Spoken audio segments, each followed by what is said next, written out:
Hi, I'm Sienna. Most kids remember their 14th birthday for the cool gifts or maybe an awkward party. Mine, I remember the scheduling calendar my mother slapped down on the kitchen table that morning. Happy birthday, sweetheart. Time to start pulling your weight around here, Mom said, sliding a plate of slightly burnt toast across the table. Your sister's dance competition season is starting, and the fees just doubled. I stared at the color-coded blocks filling almost every hour outside of school. What is all this? Your new jobs. Mornings at the bakery before school, evenings at the grocery store, and weekends at the car wash. Mr. Peterson, Mrs. Garcia, and the Wilsons all agreed to hire you as a favor to me. Mom sipped her coffee like she hadn't just detonated my entire adolescence. Karina needs these dance opportunities. They're her future. My sister Karina twirled into the kitchen in her practice leotard. Morning. Mom, did you tell Sienna about my solo spot? Miss Alexa says I could go all the way to nationals. I sure did, honey, Mom beamed. Sienna's going to help make that happen for you. You're the best big sister ever. Karina hugged me tight. I'd never be able to do all this without you. I hugged her back automatically. It wasn't Karina's fault. At 12, she didn't understand what was happening. My best friend Zoe noticed something was off when I started nodding off during lunch. Sienna, that's your third yawn in 5 minutes. What's going on? She asked, poking at her mystery meat. Nothing. Just tired. You've been just tired for weeks. And don't think I haven't noticed the flour under your fingernails every morning or the way you smell like car wax on Mondays. I sighed. Mom has me working jobs to pay for Karina's dance stuff. Jobs? As in plural? Zoe's fork clattered onto her tray. How many? 3? 3 jobs? You're 14. That's not even legal.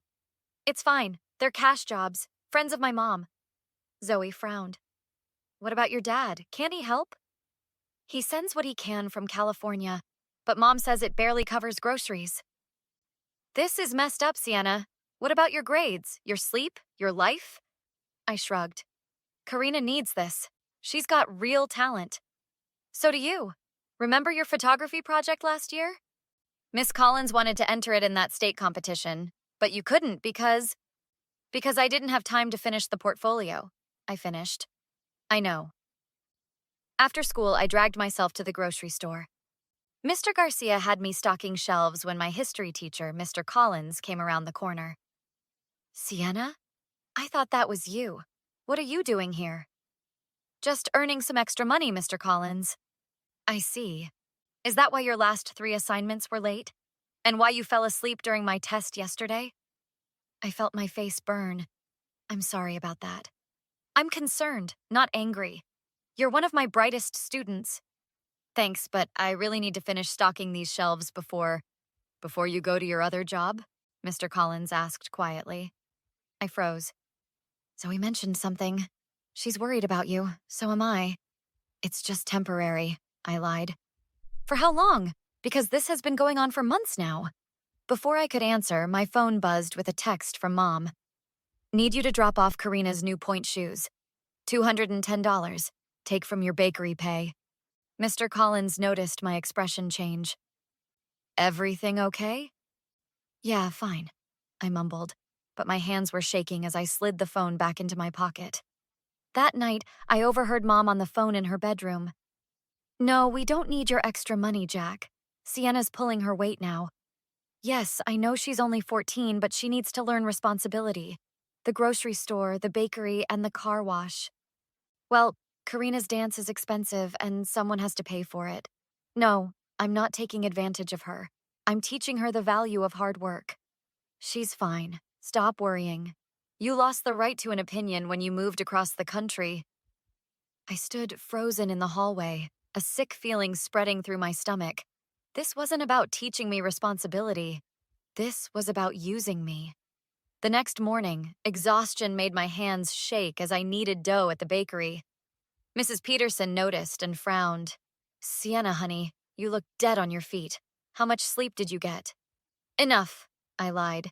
Your mother said you were eager for these hours, but I'm starting to wonder. I need the money. For what?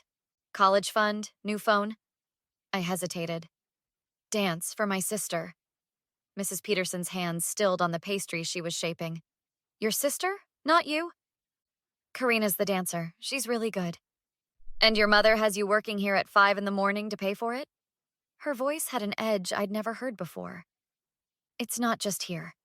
I work at Garcia's grocery after school and the Wilsons' car wash on weekends. Mrs. Peterson set down her rolling pin with a thud. Come to my office, now. Once we were seated, she leaned forward. Sienna, what you just described violates child labor laws. Multiple jobs, early mornings, late evenings. You're 14.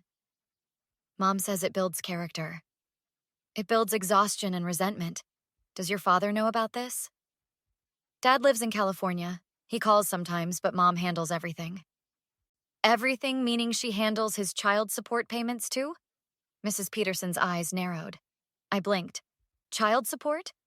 Dad sends money for groceries sometimes, but sometimes? She interrupted. Child support isn't occasional, Sienna. It's court-ordered. Regular payments.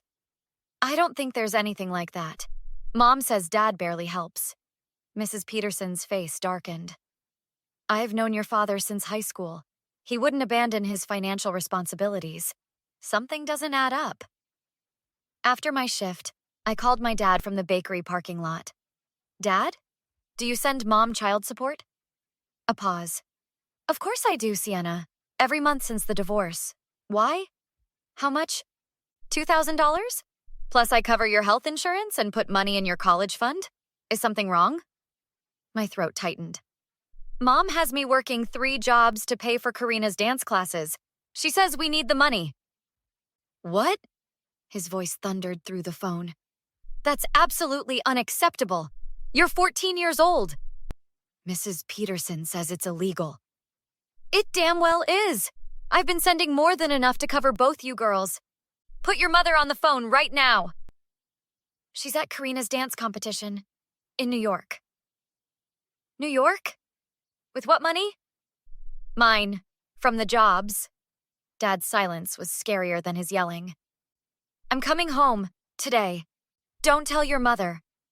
That afternoon, I confronted my Uncle Ray, Mom's brother who lived nearby. Uncle Ray, did you know Mom has me working 3 jobs? He avoided my eyes. Your mom mentioned you were learning responsibility. By working illegally? Before school? After school? Weekends? Sienna, your mom's just trying to give Karina opportunities. With my money. And apparently Dad's too. I pulled out my phone, showing him my conversation with Dad. He sends $2,000 a month in child support that I've never seen. Uncle Ray paled. I didn't know about the child support, I swear. But the jobs? I might have heard something. And you didn't think that was wrong? Your mom said it was just a few hours here and there. It's 28 hours a week, on top of school. Uncle Ray ran a hand through his hair. This is bad, really bad. Did you know she took me to the bank to cash my paychecks? She said she was safekeeping the money. Sienna, I'm so sorry. I should have asked more questions. Yes, I said, my voice shaking. You should have. Dad arrived the next day. We sat at the kitchen table with all my pay stubs, schedules, and bank statements spread out. When Mom walked in with Karina, her face went from shock to fury in seconds. Jack, what are you doing here? Uncovering your scheme, Dad said, his voice dangerously quiet. Care to explain why our 14-year-old daughter is working 3 illegal jobs while you pocket my child support? Mom's eyes flicked to me. Sienna's been helping with family expenses. I'm teaching her responsibility.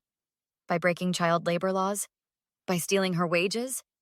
Dad pushed forward a spreadsheet.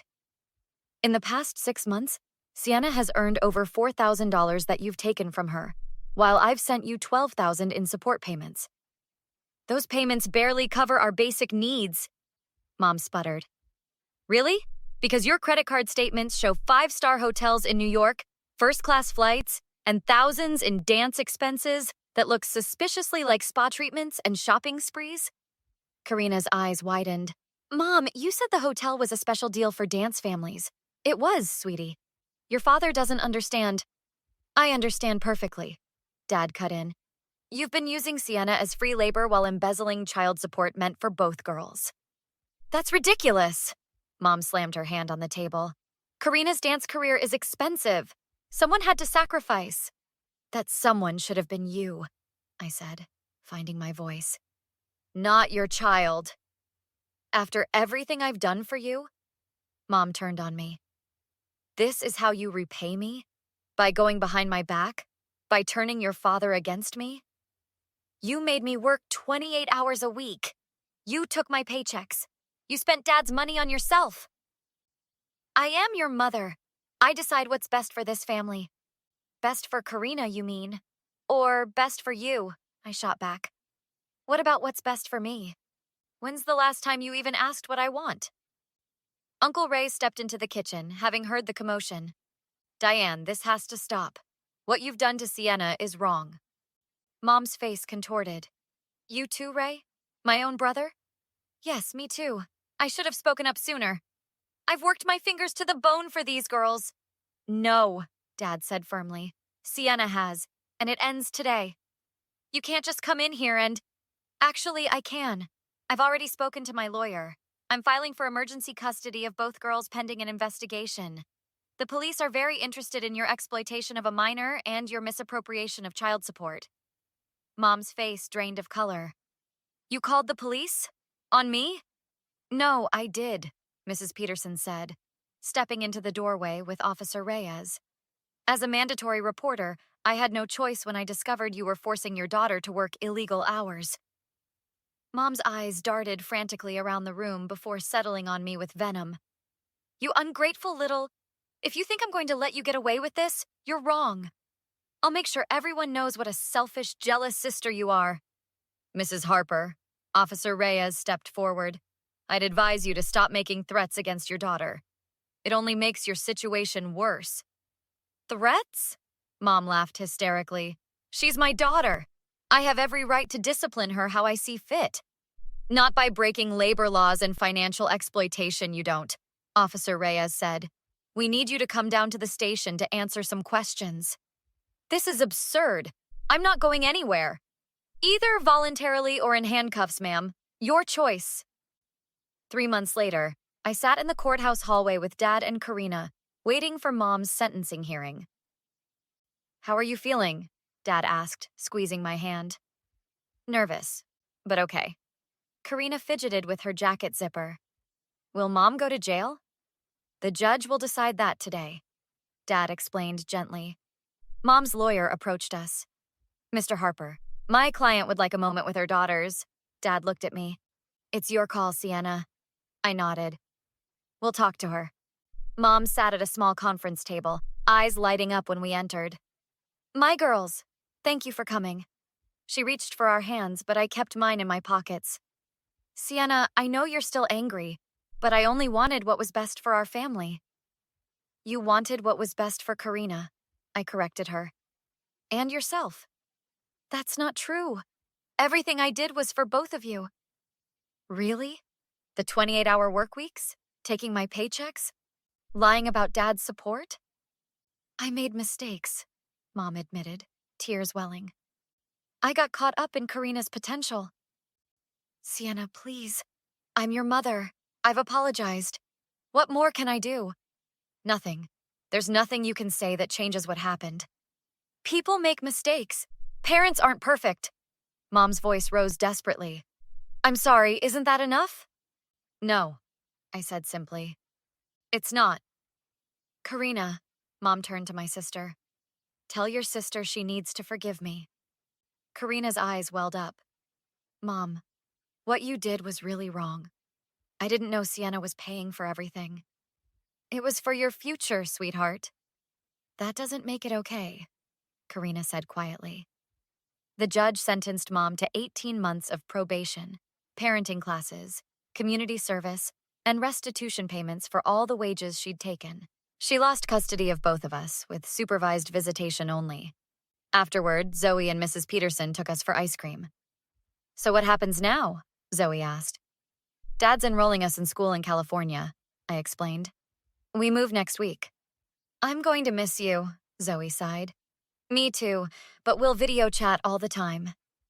And what about photography? Mrs. Peterson asked. I smiled, feeling lighter than I had in years. Dad got me a new camera, and there's a photography club at my new school. What about dance? Zoe asked Karina. Karina shrugged.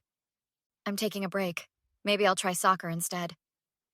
That night, as I packed my room, Karina appeared in my doorway. Can I come in? Sure. She sat on my bed. Sienna, do you hate me? For all the dance stuff? I sat beside her. No, Karina, none of this was your fault. But all that money, all your time, it was for my competitions. That was Mom's choice, not yours. You didn't know. I should have noticed something was wrong. Some sister I am. I hugged her tightly.